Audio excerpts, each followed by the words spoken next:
Hello everybody, I'm Marvin Joseph, aka King Marvino on Instagram. Today I'm going to give you 5 tips for making portraits that dare to be different. Tip number 1, find a theme you like.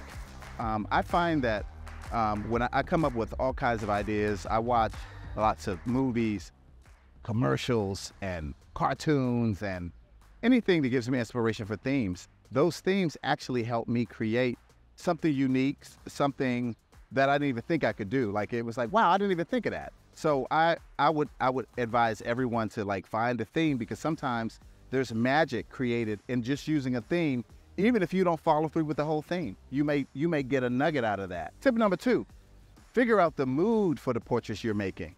So for example, what kind of emotion do you want? What kind of lighting do you want? What kind of setting do you want? What are you trying to portray? How do you want to light it? Do you want dark and moody? Do you want bright and airy? Do you want contrasty? So figure out what kind of mood you want for your portraits. It will enhance the way they look every time. Tip number 3, figure out how you want to light your subjects.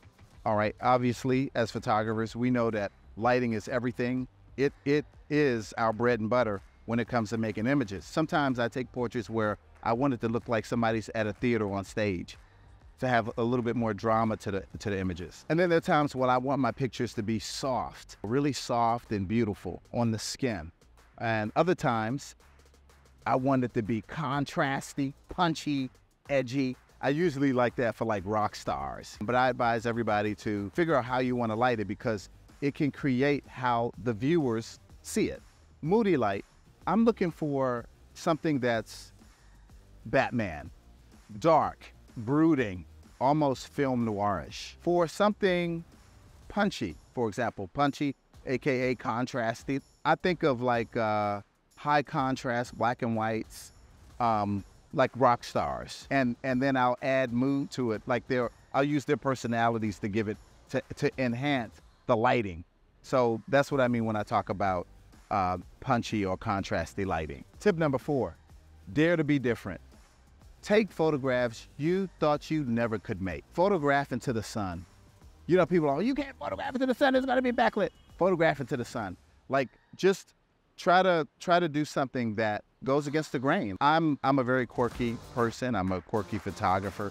So I like breaking rules, if there are any rules in photography.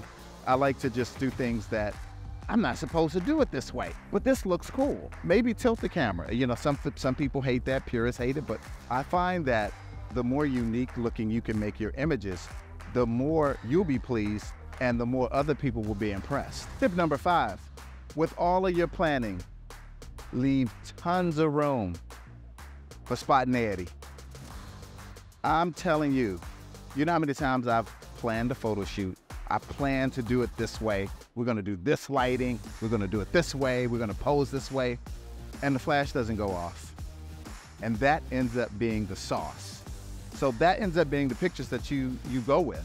It's like, wow, I didn't plan for this. Sometimes the unplanned images are the best. I would say, more importantly, leave room to do something outside your planning. I know sometimes we get bogged down with, it has to be like this, these were the parameters, but also take pictures for yourself sometimes. You're working for a client and they may want you to fit within these parameters. Be sure to make some pictures that they didn't even think about, because they're gonna hire you back because of that. Bring your creativity to the table. Dare to be different, dare to be spontaneous as I don't know what. Be quirky. Again, have your plan for the photo shoot, but leave tons of room to do things outside of the box, things that were completely unplanned and unorthodox. Well, everybody, I hope those 5 tips help you out as much as they help me out. I can't wait to see some of the images you all make. And I hope I feel like you'll get much more satisfaction out of your photographs, and your clients will too. Hell, your friends and family too. You can find me on Instagram, King_Marvino, and I will also be in person at this year's B&H Build Expo in New York City.